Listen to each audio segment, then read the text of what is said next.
gentleman, this is what it would look like. Yeah. So you can see, first of all, that it's active because you've got a syringe flushing there, you've got little dots running across, and you've got the little green button there. So it's very easy to see that you've actually got no background at the moment. So I know occasionally you do have them. If you have got one, it's really clear to see. As soon as they walk in through the door, you can see that it's got, I don't know, 1.2 mils on it. But at the moment it's got 0.0, which means there's no background. Yeah. Okay? So he's just having it when he Needs it. Yeah, yes. Sometimes they'll put in a background and then they sort of in effect top themselves up as they need it. And then moving along to this data window here, this allows you to see how much the patient's had in volume, so how many mils, okay? And then on this side, you can see how much they've had on dose. So obviously it's 1 milligram per mil, so you'd have one there and one there. If it was fentanyl, you'd have 20 there and 1 there. Yeah. If that makes sense.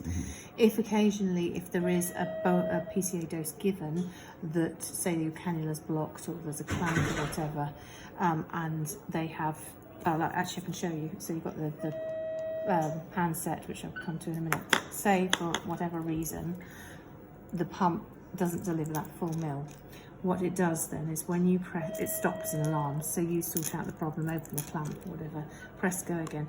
It will then come up with this screen, which is saying to you, I've still got 0.89 milligrams of that 1 mil to give because I got blocked. Right. So are you happy for me to give it? So if you don't want to give it, you just press escape. Yeah. And we could work out what that button meant. Yeah, escape, yes. There we go. And if you do want to give it, then you would just press, yes, I'm happy with that, and it would continue to give the rest of it. So if you do see, you'll see when this is finished, and it's going at 200 mils an hour stat dose in, so that 1 mil is being given at 200, and then you'll see it return back to 0 again, like that, okay? Now you'll see on here it says 2 milligrams, and that's because we've chosen to deliver the whole thing. Yeah. However, if you say no, then you might come back and see 1.8, 1.12 or whatever it was. Yeah. So if you see odd numbers, it means that there's been an occlusion, Okay.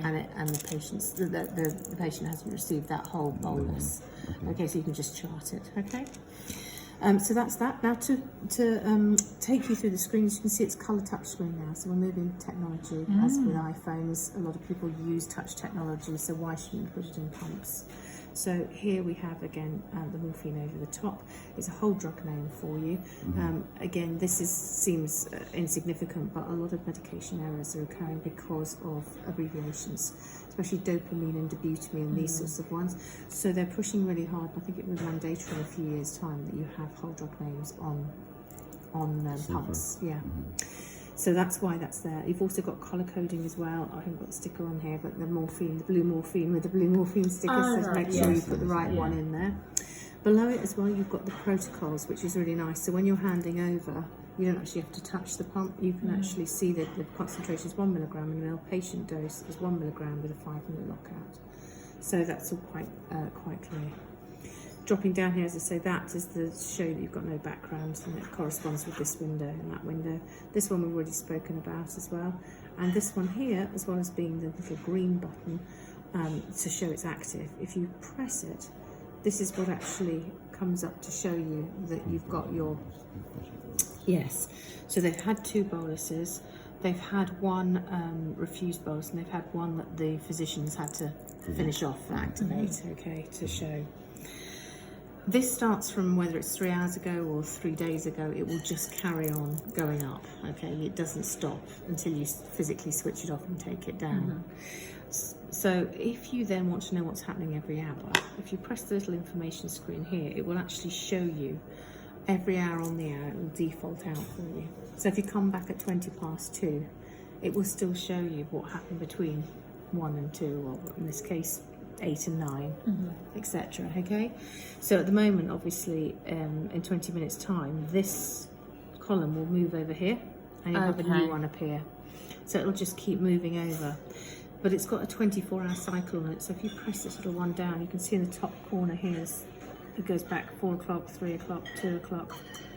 So you've also got some level of pain on here as well. So if you scroll back and the zeros everywhere, you can think, well, actually the patient's doing pretty well, you can take it down. Or if they come to you and say, in the middle of the night, I've had a terrible night, and you scroll back and actually it's a lot of zeros, you think, well, actually it's not that bad. Yeah. Or if you scroll back and at 2 o'clock they've tried 8 times, and at 3 o'clock they've tried 5 times, you know that they have had a disrupted evening. So it gives you more of an idea as to what's actually happening from their pain point of view. Okay, so that's one. So that's the first one was the overall one when it was 3 hours, 3 days. Then we drill down to every hour. It will default out for you. And if you really want to know in that hour, say the hour says that was 16 pushes. Was it 16 in a minute and then nothing for the rest of the hour? Was it sort of 16 over the hour? If you want to drill down that far, this little bottom row here is again back like mobile phones. You've got your sort of apps. So what we've done is put the most usable ones for you, and the little information screen here will show you first of all the lockout time. So if you want to know how long you've got left on it, that will count down for you. The next page is about syringes, so don't worry about that. But the last page, number 3, is a viewable event log for you, so you can then go and see. If I scroll down, I can see that I haven't pushed it that many times. Oh, no, I haven't pushed it that many times. But if you'd had refused ones, it would just come up, refuse in a big row, and you'd know, okay, they're just playing with it. Yeah. I had a nice one with a lady who pressed it 16 times, and I said to her, "Are you all right?" I said, "You're in pain?" She went, "Oh, no, love, I'm fine." She said, "I'm just waiting for a commode." She said, "I've been calling for ages, but nobody's coming." I said to her, "No, I said, here, have this call That button." one instead, yeah. If you carry on like that, you won't need a commode because you'll be so constipated. Yeah. Don't worry about it. But Yeah. So that's the one that's the information, and then that one takes you straight into that second one if you want to just go straight in rather than pushing the green button and then the information button. So that's there. So that's just sort of bits about reading the pump. Is that all right? Yeah. That's great. Yeah. So then the second thing is changing the syringe, which is really straightforward. Well, people seem to find straightforward. I never worked with the Graysby pumps, but people are saying it's much more straightforward, because what we'd ask you to do is, if the syringe is empty and opposite's alarm to say that it's finished, is to firstly not switch the pump off. Just leave it on, okay? But if you need to put it on a prolonged prolonged standby, you can actually get the key, unlock the latch here, and then you'll see that it uncovers the power and off switch. So you can't switch the pump off without the key, which is quite nice as well. So this one here, if you don't switch it off and just press it lightly, it goes into what we call standby mode. Right. Okay, and that will now be quiet. It won't keep chirping at you every 2 minutes, so you can just sit there and get on with whatever you're doing. If you want to put an alarm on it, say, "Oh, I need to be reminded in, say, half an hour." Again, you can put that on there, and it'll come down for you. And then, so you can lock it back up again if you wish to. And then when you're ready to go, you just press it and then off you go. Yeah, so that's quite straightforward. But if you wanted to say change the syringe, then we'd just put it on standby. And then all you need to do is open the latch, and then this little silver button here, just squeeze it gently, and it'll open the cover for you. Clamp your line off, and then just open the latch, and you'll see that it'll automatically remove the syringe at the back. So then out it comes, chuck the old one away, get the new one, and then you can see there's only one place to put it really, it's just that hole there, and then you just depress the latch, and again that little inlet can sit snugly over the arms of the syringe. And then you just shut the cover, and you'll see here now it's telling you to just press and hold to load the syringe. So you press with your finger and hold it, because what it's trying to do is find the back of it, okay? If it doesn't find it, then nothing will happen. It won't run, it won't do anything. You just have to press and hold it. You'll hear at the end here in a minute, when it gets to the back of the syringe, it will hear a little which is the automatic take-up of the slack, so you don't have to purge the lines. Okay. So obviously it's already primed manually, the fluid, but you don't have to do that actual extra bit of taking up slack. You'll hear it here. Okay, so that's now nice and tight on the back. So now it's saying to you that it's found a 50ml syringe. Are you happy with that? So you say, yes, I am. And you can either use these little buttons up and down here. One is to decline and 2 is to accept, or yes, no. But you can also use the screen. Now, most people use the screen, but some older nurses don't like the screen, so they can just carry on using the buttons. It's either or. So we'll use the screen. You can see the little tick button with the 2 next to it, so either of those. Press it, and then it's telling you that the door's open, but you'll notice that all the previous information is kept. And so all you need to do then is just shut the door and press go, and off you go. Perfect. Okay, so that's that one. Alarms, there's not many alarms. Occlusion, obviously, that we've touched on. If you do open the door, it sounds a bit like this. And again, it's the same button, 2 or that 2 or touch screen, whichever one you want. Sort your problem out, and then press go again. Okay.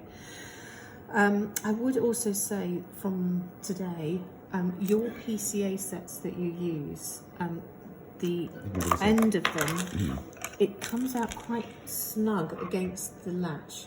As you can see, it does work, but if you were to open the door for any reason, or other people were, and it's difficulty shutting, that's the reason, is because the, and so if you were to take them on, we could maybe look at one that's actually a bit shorter for you, but just you might need to actually put it on, sort of lift it and give it a bit of wiggle, and then turn the key. But as I say, we managed to shut it this afternoon, but it was quite tight on there.